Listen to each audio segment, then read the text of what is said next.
Сәлеметсіздер ме, құрметті білім ізденушілер.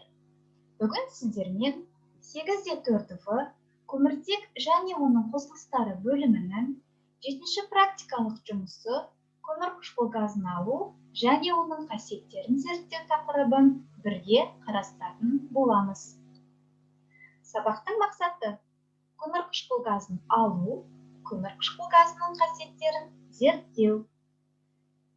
Жаңа сабаққа кіріспес бұрын өткен сабаққа, яғни көміртектің химиялық қасиеттері және көміртек қосылыстары тақырыбына қайталау жүргізейік. Кестедегі көміртектің қасиеттерін химиялық реакциясымен сәйкестендіріңіз.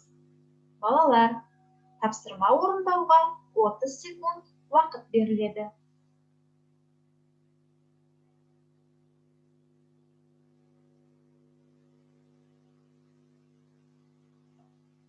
Дұрыс жауаптарыңызды ұсынған кестедегі дұрыс жауаппен тексеріп, өзіміз бағалаймыз.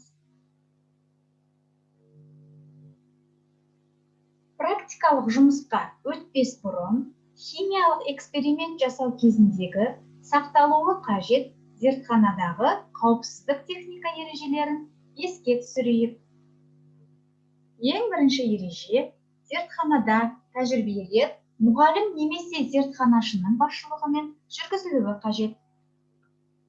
Келесі ереже, жұмысты бастамас бұрын пайдаланылатын реактивтер мен құрал жабдықтармен алдын ала танысып, жұмыстың жүргізілу ретін білу керек. Келесі, ерітінділерді бір-біріне мақсатсыз құйып, араластыруға болмайды. Жұмысқа тек таза және құрғақ ыдыс пайдалану керек. Келесі ереже, қышқылдармен және сілтілермен жұмыс жасағанда өте сақ болу қажет. Ал енді тәжірибемізге көшейік.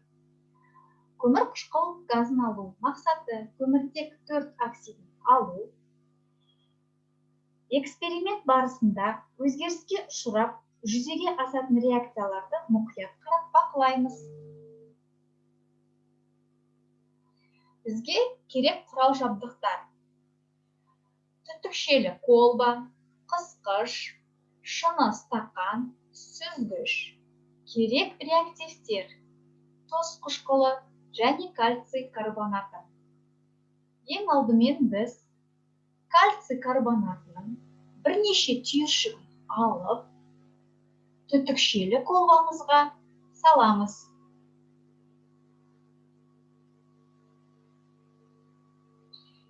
Кейін алдын ала дайындалған тұз қышқылының аз мөлшерін сүзгіш арқылы колбамызға құямыз.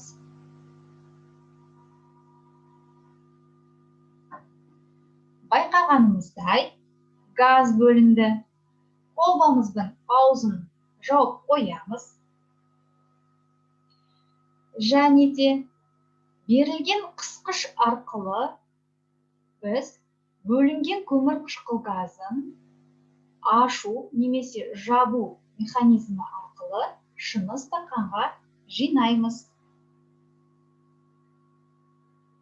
Осылайша кальций карбонаты мен тұз қышқылының әрекеттесу нәтижесінде көмірқышқыл газын бөліп аламыз. Қорытындылай келсек, нәтижесінде иіссіз, түссіз көмірқышқыл газы бөлінеді.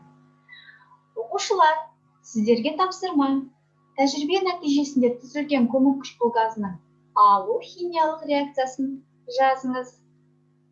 Дұрыс жауабыңызды дескриптор арқылы өзіңіз бағалаңыз. Келесі тәжірибемізге көшейік. Мақсаты көміртек 4 оксидінің қасиеттерін зерттеу. Балалар, эксперимент барысында өзгеріске ұшырап, жүзеге асатын реакцияларды мұқият қарап бақылаймыз. Бізге керек құралдар: шыны стақан, яғни бос шыны стақан, және де көмірқышқыл газы жиналған стақан. Бос шыны стақанға жанған шырпыны салып бақылаймыз. Қарап отырсақ, шыныда шырпымыз лаулап жанады. Көмірқышқыл газы бар стақанға жанған шырпыны салсақ, шырпымыз өшіп қалады. Оқушылар, қандай өзгеріс байқадыңыздар?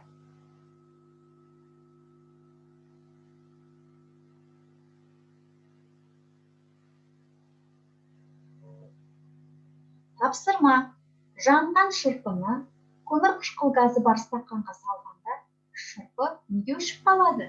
Түсіндіріңіз. Жауабыңызды дескриптор арқылы өзіңізді өзіңіз бағалаңыз.